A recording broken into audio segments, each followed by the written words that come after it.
দয়ালের শ্রী পাদপদ্মে শতকোটি প্রণাম জানাই গুরু পরিবারের প্রত্যেককে।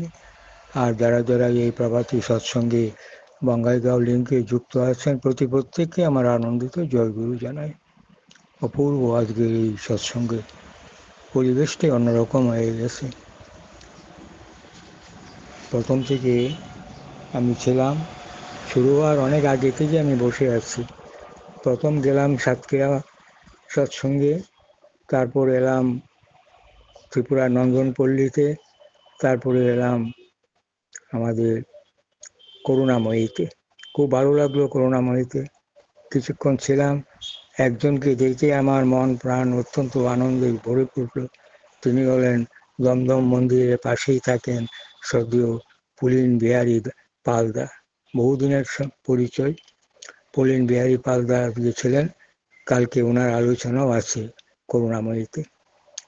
যাই হোক, আজকে আমাদের বঙ্গাইগাঁও লিঙ্কে প্রথম থেকেই ছিলাম। সেই কীর্তন, সেই প্রার্থনার পরে আমার অশেষ শ্রদ্ধাভাজন দেবজ্যোতি দত্তদা প্রতিদিনই প্রার্থনায় ধরেন। খুব সুন্দর এবং সুন্দর, অ্যাকচুয়ালি নিখুঁতভাবে উনি প্রার্থনা করেন। তারপরে নাম দেন, তারপরে সৎঘণ্টাদি পাঠ। সৎঘণ্টাদি পাঠের মধ্যে আমার রত্না অধিকারী মা ছিলেন, দেবলক্ষ্মী মাও ছিলেন, আর সদ্য প্রবীণ গোবিদাও ছিলেন। তার সঙ্গে ওনাদের পরে আরও অনেকেই ছিলেন। খুব সুন্দরভাবে সৎঘণ্টাদি পাঠ হলো। তারপরে এলো সঙ্গীতগুলোর মধ্যে প্রথমেই আমার উদ্বোধনী সঙ্গীত গাইলেন বিনীতা শর্মা মা, ধুবড়ি থেকে। সে যে কি সুন্দর, এত ভালো লাগলো। তারপরে হলেন এলেন জানসী মা, তারপরে হলেন মনেন্দ্র দেবনাথ দাদা। প্রত্যেকটা সঙ্গীতেই খুব উপভোগ্য হয়েছে। আর সর্বশেষে আমি বলবো সঙ্গীতাঞ্জলিতে যে কীর্তনটা হলো, ছোটবেলা থেকেই শ্রদ্ধেয় বসাকদা শঙ্করদা বলেছেন এটা বহুদিনের পুরাতন গান। সত্যি আমরাও ছোটবেলায় 20 বছর বয়স থেকে এই গান শুনছি। 20 বছর বয়স থেকে এই গান শুনে আসছি বহুজনের মুখে। অপূর্ব সেই গান। বহুদিনও পরে এলোরে দুয়ারে বিলাতে মধুর নাম। এই গান শুনতে শুনতে বড় হয়েছে। আজকে শ্রদ্ধেয় অনিল কুমার ঘোষদা জটেশ্বর থেকে এই গানটা গাইলেন। প্রতিটা মুহূর্তে যেন সেই শরীর মন আন্দোলিত হয়ে উঠেছে। আসলে এই গানের ভেতর দিয়ে সত্যযুগ থেকে কলিযুগ অবধি অবতার পুরুষগণ যেভাবে নেমে এসেছেন, শেষ পর্যন্ত আমাদের পরম দয়াল ঠাকুরও নেমে এসেছেন, ওনারও আবির্ভাব হয়েছে মাতা মনমোহিনীর কুলে। উনি যখন গানের মধ্যে ছিল, মাতা মনমোহিনীর কুলে যখন অনুকূল এলেন। আমি একটা কথা বলতে চাইছি, যখন ঠাকুর অনুকূলচন্দ্রের আবির্ভাব হলো, মাতা মনমোহিনীর কুলে যখন উচ্চারিত হলো, তখনই মায়েদের উলুধ্বনি দেওয়া গেলে আর একটু ভালো হতো। উলুধ্বনি দিলে ভালো হতো। এটা হচ্ছে ঠাকুরের আবির্ভাব হচ্ছে ওনার, সেটা আরো সুন্দর হয়। যাই হোক, খুব ভালো লাগলো। আর শ্রদ্ধেয় শঙ্করদার কথা কি বলবো, উনি একটা কথা বলেছেন অতি মূল্যবান, আজ্ঞাচক্রে মন নিবিষ্ট না থাকলে আমরা বেওয়ারিশ হয়ে যাই, অর্থাৎ আনক্লেমড হয়ে যায়। যে কেউ আমাদের নিয়ে যেতে পারে, কে আর নেবে? আমাদের চারিপাশে আছে রিপুগুলা, বৃত্তিগুলো, তারাই নিয়ে যাবে, তাদের মতো করে আমাদের চালাবে, তখন আমরা তাদের অধীনে হয়ে যাই। কাজেই আমাদের সবসময় নামের মধ্যে থাকতে হবে, যাতে আমরা আমাদের বৃত্তির অধীনে না যায়। আমরা যেন আমাদের ঠাকুরই হলেন আমাদের কক্ষপথ, সেই কক্ষপথ থেকে যেন আমরা বিচ্যুত না হই। খুব ভালো লাগে। এবং উনি মাঝে মাঝে ঠাকুরের কথাগুলি সুন্দরভাবে আরও বুঝিয়ে দেন, আরও ব্যাখ্যা করেন, মূল্যবান শব্দ প্রয়োগ করে। খুব ভালো লাগে। তো যাই হোক, আজকে আলোচনার বিষয়বস্তু তো আমার কিছুই নেই, কাজে যখন যা মনে আসে আমি তাই বলার চেষ্টা করব। আমাদের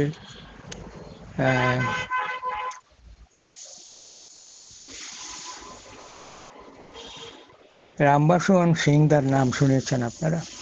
রামবাসোয়ান সিংদা এক সময়, অনেক আগের কথা, ঠাকুরের পার্লারের ঠিক পেছনে আমাদের শ্রদ্ধেয় গুরুকিঙ্কর পাণ্ড্যদা, না হ্যাঁ গুরুকিঙ্কর পাণ্ড্যদা যে ঘরে থাকতেন, রুমটায় থাকতেন, তার পাশের রুমে উনি থাকতেন। তো যাই হোক, পরবর্তীকালে উনি চলে গেলেন ওই জামতলার ঘরে। 4-5টা রুম আছে ওইখানে, যেখানে আশুতোষ মুখার্জিদা এবং পাশাই ছিলেন বাসবন্ত সিং। আমি গিয়েছি তাদের ঘরে। তাই বলছিলাম একটা কথা, যখন গুরুকিঙ্কর পাণ্ড্যদার পাশের রুমে থাকতেন, তখন একদিন রোজই ঠাকুর প্রণাম করেন, সকালে গিয়ে ঠাকুর প্রণাম করেন। ঠাকুর প্রণাম করার পরে দয়াল ঠাকুর বললেন, কিছু টাকা দিতে পারিস, কিছু টাকা দিতে পারো? অর্থাৎ ঠাকুর কিছু টাকা বা অর্থ চাইলেন। তো উনি ভাবছেন কত আর হবে, যাই হোক পকেটে যা ছিল তা দিয়ে দিলেন। না, তারপরেও বললেন আবার আরও কিছু টাকা দিতে পারিস, এইভাবে বলছেন। তখন ঘরে গিয়ে আরও কিছু নিয়ে এলেন, নিয়ে ঠাকুরকে প্রণাম করে নিবেদন করলেন। তারপরেও বলছেন যে না, আরও কিছু দরকার, আরও কিছু দরকার। তো বারবার আর কত যাবেন, সবগুলো নিয়ে এসছেন। ওনার থলেতে যা ছিল সব টাকা নিয়ে ঠাকুরের কাছে নিবেদন করলেন। ঠাকুর দেখলেন এখানে মানে 90 টাকা আছে, মোট 90 টাকা, 90 টাকা আছে। ঠাকুর এই 90 টাকার জন্যই বসে আছেন, প্রথম বলে নাই, ঠাকুর এই 90 টাকার জন্যই বসে আছেন। আর বলছেন আরও কিছু লাগবে, আরও কিছু। আর উনি যখন একবারে উজাড় করে দিলেন, ঘরে আর এক পয়সাও নেই, থলিতে কিচ্ছু নেই, উজাড় করে দিলেন, ঠাকুর খুব খুশি হলেন। তাই আমরা যে শুনি মাঝে মাঝে, উপুর করে না দিলে পূর্ণ হয় না, কলসি উপুর করে না দিলে কলসি পুনরায় পূর্ণ হয় না। কাজে সবটা দিতে পারলে, যারা দিতে পারেন তাদেরকেই ঠাকুর পূর্ণ করে দেন। এই হচ্ছে মূল কথাটা আর কি। খুব ভালো লাগছে মানে ইয়েটা, বাসবন্ত সিংদার এই যে অবতারণাটা করলাম, আমার বলতে ইচ্ছা হলো তাই আমি বললাম। তারপরে আমাদের ধীরেন্দ্র কিশোর, ডাক্তার ধীরেন্দ্র কিশোর ভট্টাচার্যদার কথা একটু বলবো। ধীরেন্দ্র কিশোর ভট্টাচার্যদার কথা অনেকেই জানেন, অনেকে দেখেছেন। বহু বছর উনি ঠাকুর বাড়িতে ছিলেন। উনি ঠাকুর বাড়িতে একমাত্র ডাক্তার ছিলেন। আমি যখন প্রথম দেখলাম ওনাকে, তখন কিচ্ছু ছিল না, ফাঁকা ময়দান। আমার ইচ্ছা ছিল, তখন আমি মেডিকেলে ভর্তি হয়েছি মাত্র ফার্স্ট ইয়ার।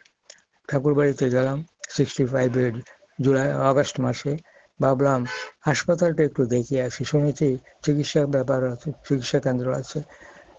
আমি হাঁটতে হাঁটতে মনমোহনীদারের ঢুকে বাম দিক দিয়ে একদম ফাঁকা, কিচ্ছু নাই, মণ্ডপ টণ্ডপ মানে উৎসব প্যান্ডেল ট্যান্ডেল কিচ্ছু নেই, হাসপাতাল বলে কিচ্ছু নেই, ফাঁকা ময়দান প্রান্ত। অনেক কোনায় একটা টিনের ঘর দেখলাম। এই টিনের ঘরটার দিকে আমি এগোতে থাকলাম, গিয়ে দেখি একজন বয়স্ক মানে শ্রদ্ধেয় দাদা, কানে স্টেটু লাগিয়ে উনি একটা ছেলে বুক দেখছেন, আর আরেক হাত দিয়ে উনি পেট দেখছেন, পেট টিপে টিপে দেখছেন। আবার আরেক পরে তারপরে উনি আবার প্রেসক্রিপশন করছেন, আর চোখটা আবার মাইক্রোস্কোপের দিকে, একদিকে প্রেসক্রিপশন করা চোখ মাইক্রোস্কোপের দিকে, আর একদিকে স্টেটু দিয়ে বুক পেট দেখছেন। তিনি হলেন আমাদের ডাক্তার ধীরেন্দ্র কিশোর ভট্টাচার্য। প্রথম যখন দেখলাম, তো এই যে সেই ধীরেন্দ্র কিশোর ভট্টাচার্য ঠাকুরের সঙ্গে সারা জীবন, বাকি জীবন কাটিয়েছেন। ওনার অনেক কাহিনী আছে। একদিনের একটা ঘটনা আমি বলব। সেদিন ঠাকুরের মন খুব খারাপ, সকাল থেকেই খুব খারাপ, কারোর সঙ্গে কথাই বলছেন না, আর কেউ বুঝতেও পারছেন না কেন যে মনটা খারাপ। অথচ সবার মনে একটা উদ্বিগ্ন ভাব, ঠাকুরের মন খারাপ, কারোরও মনে কষ্ট হচ্ছে। সবাই হাঁটু ভাঁজ করে, কোমর ভাঁজ করে, হাঁটু ভাঁজ করে, মাথা দুই হাঁটুর মধ্যে দিয়ে মাথা নিচু করে বসে আছেন যারা যারা ছিলেন সেখানে, ঠাকুরের পার্শ্ব যারা যারা। সবাই মানে মাথা নিচু করে বসে আছেন। এই আর ঠাকুর বলছেন, গেট বন্ধ করো, গেট আজকে আর খোলা হবে না, গেটে তালা পড়ে গেল, মেন গেটে তালা পড়ে গেল, গেট আর খোলা হবে না আজকে। আর সবাই চিন্তা করছেন আজকে ঠাকুরের যে মানসিক অবস্থা, কি জানি হয়ে যায়, কি জানি ঘটে যায়, একটা চিন্তায় অস্থির। এমন সময় একজন এসে গেটের সামনে দাঁড়ালো। তিনি সবারই পরিচিত। তিনি এসে দাঁড়িয়েছেন, তিনি হলেন ধীরেন্দ্র কিশোর ভট্টাচার্য দাদা। তিনি এসে দাঁড়িয়েছেন। তিনি আসাম থেকে, তিনি তখন আসামে চা বাগানের ডাক্তার ছিলেন। তিনি তখন সেখানে গিয়ে গেটের সামনে দাঁড়িয়েছেন। তখন একজন দৌড়ে এসে, মানে শরৎদা বা দেবীদা বা ননীদা মণিদা, তারা কেউ এসে একজন এই ধীরেন্দ্র কিশোর মানে ধীরেন্দাকে, শ্রদ্ধেয় ধীরেন্দাকে বললেন, দাদা আজকে সাংঘাতিক অবস্থা। বলি কী অবস্থা? বলি ঠাকুর কারোর সঙ্গে কথা বলছে না, মন খুব খারাপ, কখন যে কি হয়ে যায় বলা যায় না। আর একটা কথা, গেট আর খোলা হবে না আজকে, ঠাকুরের নির্দেশ, গেট আর খোলা হবে না আজকে। ধীরেন্দা তখন চিন্তা করলেন ঠাকুরের মন খারাপ। তখন ধীরেন্দা একটা কথা বললেন, সেটি আমার বলার উদ্দেশ্য। তখন ধীরেন্দা বললেন, নিশ্চয়ই কাউকে শুধরাবার জন্যে, নিশ্চয়ই কাউকে শুধরাবার জন্যে ঠাকুরের এই মন খারাপ, তিনি পারছেন না শুধরাতে, তাই এত মন খারাপ। তখন এই কথা শুনে খুব সম্ভব শরৎদা দৌড়ে গিয়ে ঠাকুরকে বললেন, ঠাকুর ধীরেন্দা এসছেন, উনি একটা কথা বলছেন, গেটের ওই পারে দাঁড়িয়েই কথাটা বলছেন। কি কথা? তখন ঠাকুর ধীরেন্দা শরৎদা বললেন ঠাকুরের মন খারাপ, নিশ্চয়ই কাউকে শুধরাবার জন্যে এত মন খারাপ, কাউকে না শুধরাবার জন্যে এত মন খারাপ। এই কথা শুনে ঠাকুর হেসে উঠলেন। তারপর বললেন, আমার ধীরেন এসেছে, এই তোমরা গেট খুলে দাও, গেট খুলে দাও, আমার ধীরেন এসেছে, আমার ধীরেন এসেছে। ধীরেন্দা দৌড়ে এসে ঠাকুরকে প্রণাম করলো। মাত্রই ঠাকুর ধীরেন্দাকে জড়িয়ে ধরলেন, তার মনের কথাটা উনিই বুঝতে পেরেছেন। এই হচ্ছে ধীরেন্দার জীবনের একটা উল্লেখযোগ্য ঘটনা।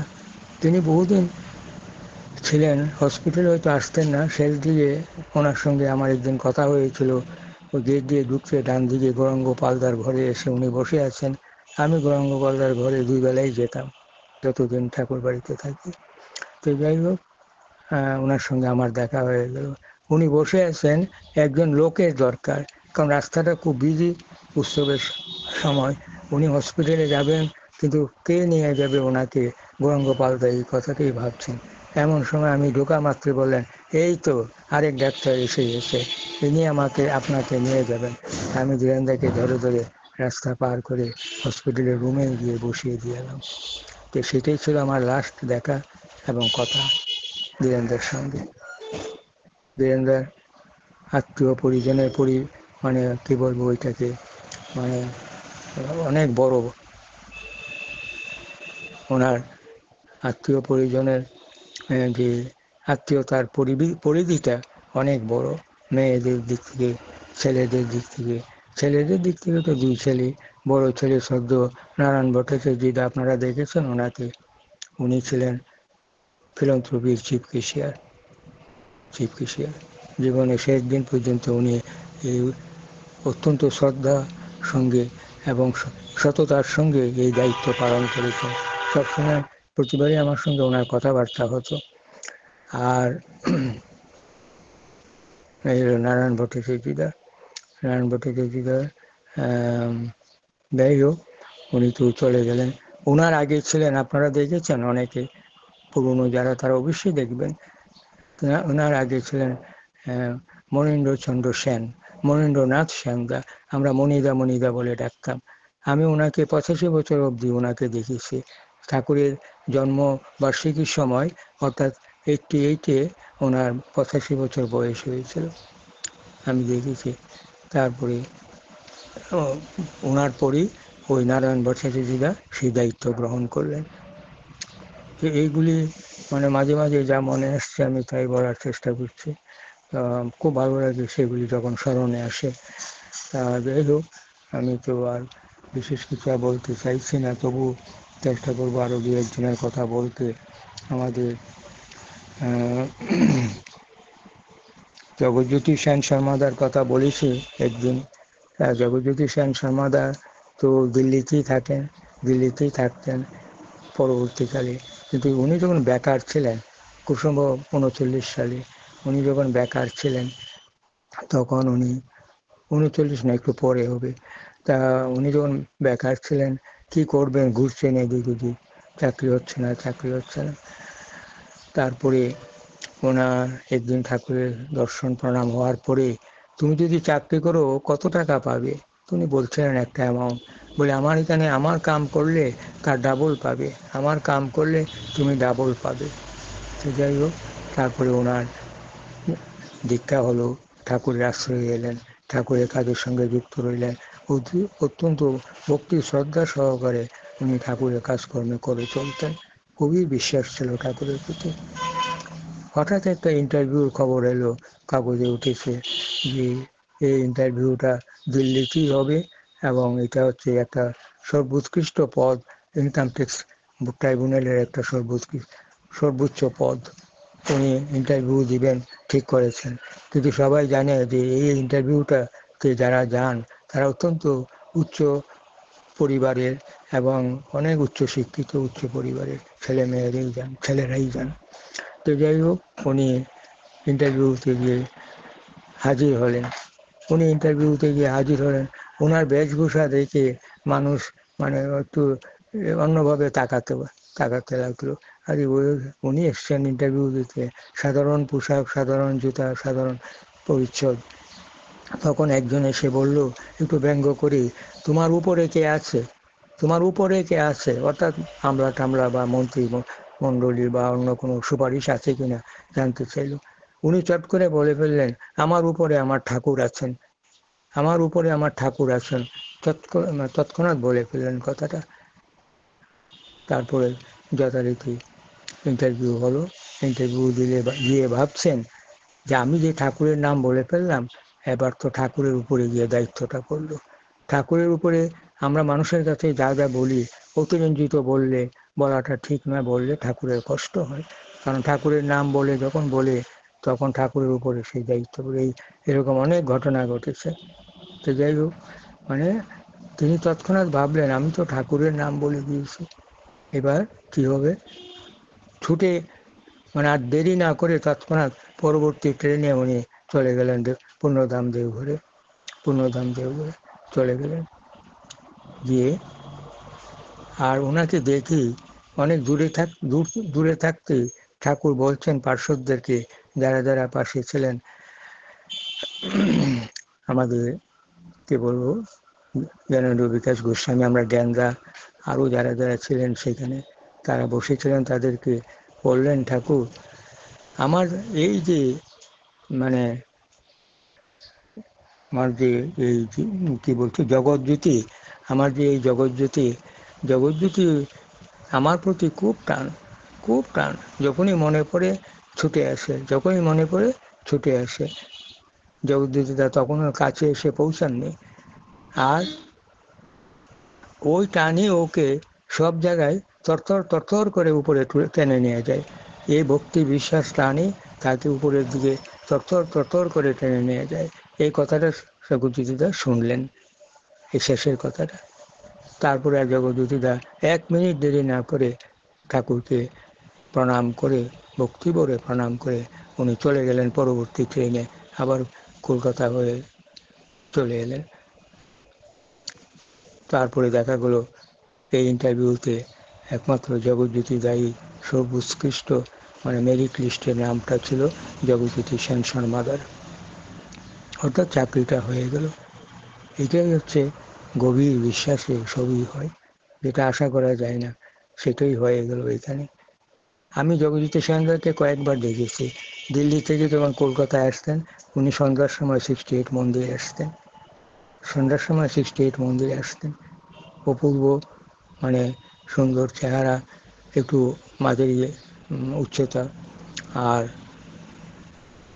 আপনারা যারা ঠাকুরের যখন শ্রীদেহে ছিলেন, যারা ইয়েকে দেখেছেন, আমাদের রাজেন মজুমদারদাকে দেখেছেন দরজার সামনে দাঁড়িয়ে থাকতে, ঠাকুরের ডান দিকের দরজাটার দিকে, যে দরজা দিয়ে গুরু পরিবারের সবাই প্রার্থনার আগে ঢুকেন, প্রণাম অর্ঘ্যাদি নিবেদন করে প্রার্থনায় বসেন, সেই দরজাটা এইখানেই দাঁড়িয়ে থাকতেন আমাদের রাজেন মজুমদারদা। অনেকটা ওনার মতোই দেখতে ছিলেন আমাদের জগৎজ্যোতি সেন শর্মাদা। তাই যাই হোক, এইভাবে গভীর বিশ্বাসে যে কি না হয় তার একটা শ্রেষ্ঠ উদাহরণ এবং দয়ার কথা জানা গেল আর কি। জয়গুরু। দাদা, আমার সময় হলে বলে দেবেন। অনেক আরো সময় অনেক আছে, বলে যান। বলে হ্যাঁ, যান, আর হ্যাঁ, 7-8 মিনিট বলতে পারবেন। বলতে গেলে তো ভালোই লাগে, আপনাদের কেমন লাগছে সেটাই আমি চিন্তা করি। তো যাই হোক,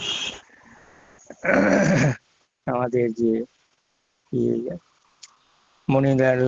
মণিলাল চক্রবর্তীদার কথা অনেকদিন বলেছি আমি, আর কি বলবো। এইবার যে লাস্ট গেলাম দেওঘরে, পূর্ণগ্রাম দেওঘরে, এই গত বৈশাখে যে গেলাম, 4 দিন ছিলাম।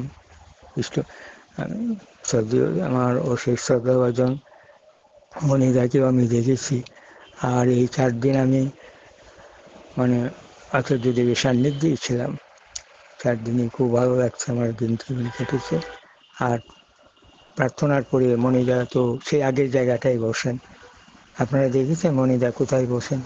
শ্রী বড়দা যেখানে বসতেন তার পেছনে বসেন, শ্রী দাদা যেখানে বসতেন তার পেছনে বসেন, শ্রী আচার্যদেব যেখানে বসেন তার পেছনে সেই জায়গায় বসেন মণিদা বহু বছর ধরে। তা আমি ওই সময়টা শেষ হয়ে গেলে আচার্যদেব উঠে চলে যাওয়ার পর মণিদার কাছে গিয়ে আবার বসতাম, মণিদার সঙ্গে অনেক কথাবার্তা হতো। একদিন ওনার বাড়িতেও গেলাম, তার আসার দিন সকালবেলা ওনার বাড়িতেও গেলাম। বাড়িতে গিয়ে দেখি কয়েকজন ভক্তবৃন্দ বসে আছেন ঠাকুর ওনার কাছে। ওনার মুখ থেকে অনেক কিছু শুনতে চান, ওনার মুখ থেকে অনেক কিছু শুনতে চান। ওই যে যেদিন প্রথম ঠাকুর দর্শন এবং প্রণাম হয়েছিল, সেই দিন আমি ঠাকুর প্রণাম করার পরে আমি তাকিয়ে দেখি 4-5 জন বসে আছেন, তারা সবাই কাগজ কলম নিয়ে বসে আছেন। তারা সবাই কত ঠাকুরের সঙ্গে যাদের পুণ্যবান বা ভক্তবৃন্দ যারা আসেন তাদের যে কথোপকথন হয়, সেই কথোপকথনগুলি তারা লিপিবদ্ধ করেন। আর কথোপকথনের মধ্যে লিপিবদ্ধ হয়, আর তারা হলেন অনুলেখক। তাদের মধ্যে মণিদাকেও দেখলাম। যে 4 জনকে আমি দেখলাম, 5 জন দেখলাম, তাদের মধ্যে সর্বকনিষ্ঠ হচ্ছে শ্রদ্ধেয় মণিলাল চক্রবর্তীদা। তখন ওনার বয়স 34 কি 35 হবে, 34 কি 35 হবে। আমার বয়স তখন 22 বছর মাত্র। তো যাই হোক, সেই মণিদা পরবর্তীকালে ইয়েতে থাকতেন, জ্যোতিগৃহে থাকতেন। আর জ্যোতিগৃহে সাধারণত আরও বয়স্ক দাদারাই থাকেন, একাই থাকেন। আর মণিদও ব্যাচেলার, তিনিও একাই ওই শেষ ঘরটায় থাকতেন। ওয়ালটা, বাউন্ডারি সীমানাটা যেখানে ওয়ালটা, এখান দিয়ে একটা ছোট্ট দরজা আছে, ওই পারে গেলেই আমরা রসিসোনা মন্দির দেখতে পাই। তো যাই হোক, মণিদের সেই ঘরটাতে আমি গেলাম সেই প্রথম দর্শনের পরই, দেখার পরই। সেই ঘরে গিয়ে দেখি তখন ওই ঘরগুলি যারা দেখেছেন, খড়ের ঘর, মাটির ভিটি, খড়ের ঘর, মাটির ভিটি, এইসব ঘরে সব জ্যোতি দাদারা থাকতেন, জ্যোতিরিত্বিক দাদারা থাকতেন। তা মণিদা সেই সব ঘরেই থাকতেন। তা পরবর্তীকালে মণিদা তো ছিলেন বর্দার সৎসঙ্গের বাড়িতেই, যে বাড়িতে ওই পোস্ট অফিসটা পার হয়ে আমরা যে ওই দারোয়ার দিকে যখন যাই, তখন এইখানে একটা বড় গেটের খোলা গেটের মতো, তার ভেতরে বাঁদিকে প্রথম যে ছোট্ট কোয়ার্টারের মতো, সেখানে থাকতেন। বহুদিন ছিলেন সেখানে, বহুদিন সেখানে ছিলেন। শেষ অবধি আমি, তারপরে উনি ওই নিজে আবার বাড়ি করলেন, নিজে সৎসঙ্গের জায়গা আবার নিজে বাড়ি করলেন। সেই বাড়িতেও আমি গিয়েছি, আর এইবার যে গেলাম সেই বাড়িতেই গেছিলাম। এখন তিনি মাঝে মাঝে ঠাকুরের প্রসঙ্গ করতেন, আর মাঝে মাঝে খুব চেঁচিয়ে চেঁচিয়ে কথা বলতেন, আবার রাগ হয়ে যেত মাঝে মাঝে, আবার কেঁদে ফেলতেন বলতে বলতে। অনেক ঘটনা যখন বলতেন উনি কেঁদে ফেলতেন। তবে সবচেয়ে ভালো লাগছে এবার, আগে যেরকম দেখেছি মণিদাকে 70, 80, 85 বছর বয়সে, এবার 95 বছর বয়সে ওনাকে আরও মানে কি বলবো, মানে উজ্জ্বলও দেখা যাচ্ছে এবং সুঠাম শরীর দেখা যাচ্ছে এবং খুব দৃঢ়তার সঙ্গে কথা বলছেন। ভালো লাগলো আমার দেখে। এর মধ্যে দিয়ে একবার মনিদা অনলাইনেও মানে প্রসঙ্গ করেছেন, শুনেছি, দেখেছি। তো যাই হোক, মনিদার এই কথাগুলি শুনতে আমার খুব ভালো লাগতো। ওনার লেখা 3খানা বই আমাকে দিয়েছেন, আগেও অনেক বছর আগে 2-3খানা বই আমাকে দিয়েছিলেন।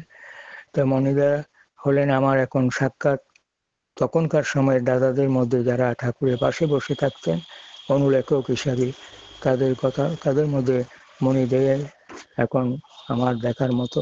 আর তো কারোর কথা দেখছিও না, মনেও পড়ছে না।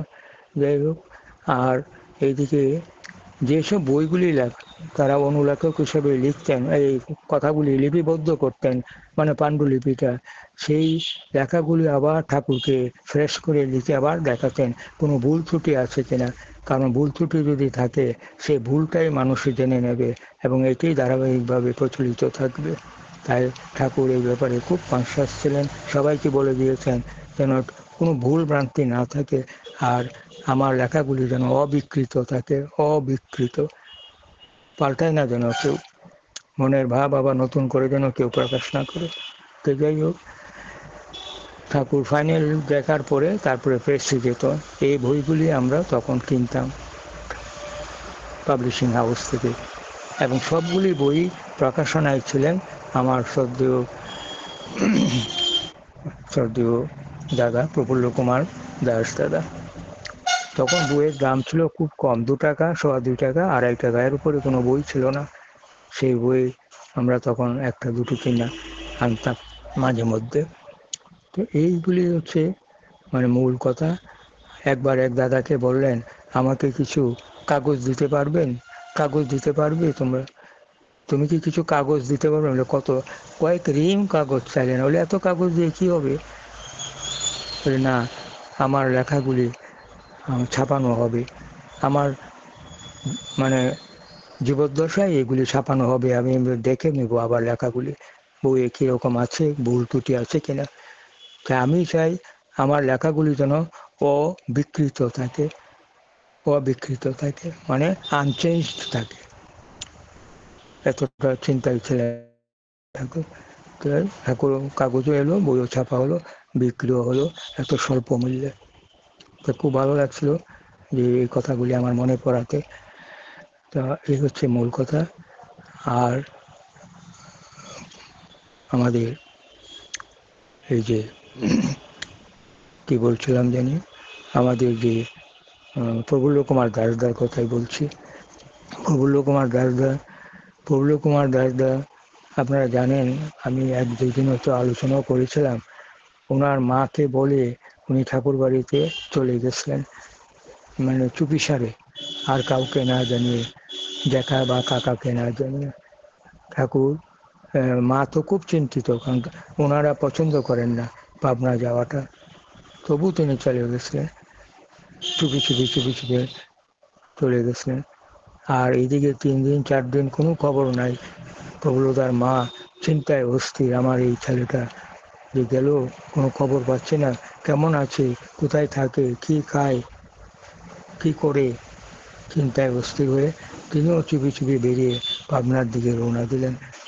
পাবনা ঠাকুর বাড়িতে ঢুকলেন, দূর থেকে দেখতে পেলেন ঠাকুর বসে আছেন শুভ্র আসনে, আর পাশে দণ্ডায়মান ওনার ছেলে দাঁড়িয়ে আছে, এবং দুইজনের মধ্যে খুব হাসি খুশির ভাব।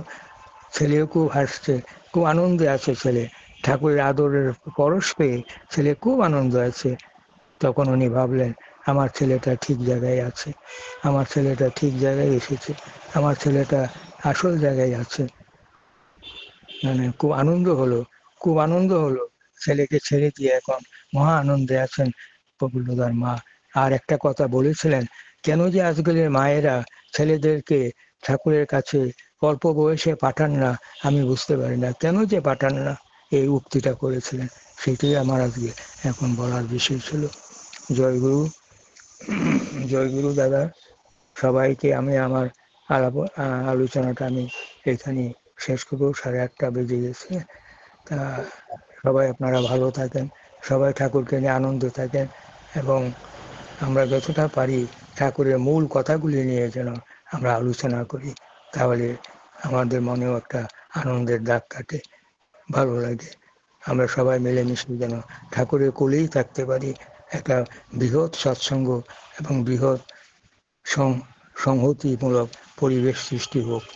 আর আজকাল যারা বাংলাদেশে আছে তাদের জন্য আমি ঠাকুরের কাছে প্রার্থনা জানাই, তারা যেন সার্বিক সুস্থতা নিয়ে, মনের আনন্দ নিয়ে, মনের বল নিয়ে তারা থাকতে পারে সবাইকে মিলেমিশে। একজন খাঁটি হিন্দু আর একজন খাঁটি মুসলমানের মধ্যে কোনো তফাৎ নেই। আমাদের যেমন পঞ্চবিধি, 5টি স্তম্ভ আছে, ওনাদেরও 5টি পঞ্চবিধি এবং 5টি স্তম্ভ আছে।